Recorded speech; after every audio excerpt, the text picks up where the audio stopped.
வடக்கு கிழக்கு இணைப்பை இந்த புதிய அரசியலமைப்பு ஏற்படுகிற காலகட்டத்துக்குள்ளே முழுமையாக ஏற்படுத்த முடியும் என்று நான் நம்பவில்லை. அதற்கான சில முயற்சிகளை நாங்கள் மேற்கொண்டிருக்கிறோம். முஸ்லீம் தரப்புகளோடு நாங்கள் பேசிக்கொண்டிருக்கிறோம். ஆனால் தற்போது இருக்கிற சூழ்நிலையிலே அதற்கான முழு ஆதரவையும் முஸ்லீம் மக்களிடத்திலே முஸ்லீம் அரசியல் தலைவர்கள் கூட பெற்றுக்கொள்ள வாய்ப்பு இல்லை என்பதுதான் என்னுடைய கருத்து.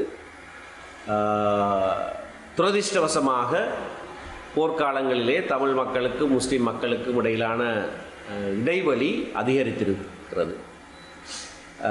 அது குணப்படுவதற்கு, அது மாறுவதற்கு சில காலம் எடுக்கும்.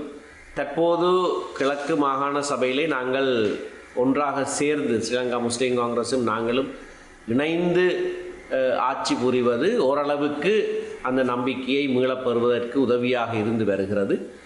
காலப்போக்கிலே அது ஏற்படுத்தப்பட முடியும்.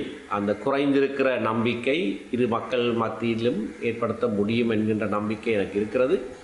ஆனால் திடுதிப்பென்று இப்பொழுது உடனடியாக இந்த புதிய அரசியலமைப்பு சட்டத்தோடையே அதனை முழுமையாக பெற வேண்டும் என்று நினைப்பது நடைமுறையிலே சாத்தியமற்றது என்று நான் கருதுகிறேன். ஆகையினாலே 2 அல்லது அதற்கு மேற்பட்ட மாகாணங்கள் இணைவதற்கான சாத்தியம் அரசியலமைப்பு சட்டத்திலே கொடுக்கப்பட்டு, அது மட்டுமல்லாமல் ஒன்றில் இணைந்திருப்பது அல்லது பிரிந்திருப்பது என்ற அந்த 2 தெரிவுகளுக்கும் அப்பால் மாகாணங்கள் எப்படியாக ஒன்று சேர்ந்து இயங்க முடியும் என்பதற்கான சில வழிமுறைகளையும் புதிய அரசியலமைப்பிலே நாங்கள் சேர்த்து கொண்டால் கால ஓட்டத்திலே அப்படியான ஒத்துழைப்புகளையும் செய்து போகிற போது, நம்பிக்கை வலுக்கிற போது பூர்ணமான இணைப்பு ஏற்படுத்தப்படலாம் என்றுதான் நான் நம்புகிறேன். இதேவேளை யுத்தத்தினால் பாதிக்கப்பட்ட மக்களுக்காக மீள்குடியேற்ற அமைச்சினால் நிர்மாணிக்கப்படவுள்ள பொருத்து வீட்டு திட்டத்தில் பாரிய மோசடிகள் இடம்பெற்றுள்ளதாக தெரிவித்த எம்.ஏ. சுமந்திரன், பொருத்து வீடுகளுக்கான கேள்விக்கோரல் ஆவணங்கள் சிலவற்றை நாடாளுமன்றத்தில் வெளிப்படுத்த திட்டமிட்டுள்ளதாகவும் குறிப்பிட்டார். ஜனாதிபதி எங்களுக்கு தெளிவாக சொன்னார், நானும் இதற்கு எதிர்ப்பு என்று சொன்னார். ஆனால் இந்த மாற்று திட்டம் ஒன்றையும் நாங்கள் முன்வைத்திருக்கிறோம். அது மிக முக்கியமானது. ஏனென்றால் அப்படி ஒன்றை நாங்கள் முன்வைக்காவிட்டால் சுவாமிநாதன் சொல்வது சரியாகிவிடும். கொண்டு வருகிற எல்லாவற்றையும் நாங்கள் எதிர்த்து கொண்டிருக்கிறோம் என்று. இது அப்படி அல்ல.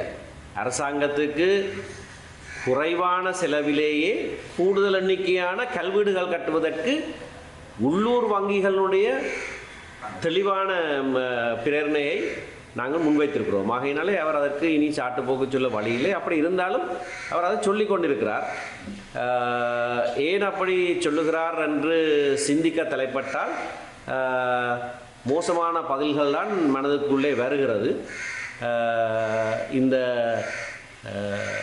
7-8 லட்சத்துக்கு கல்வீடு கட்டக்கூடியதாக இருக்கிற போது அதைவிட 3 மடங்கு பணம் செலவழித்து தற்காலிக பொறுத்து வீடு செய்வதற்கு ஏன் இவ்வளவு முனைப்பாக அவர் இருக்கிறார்?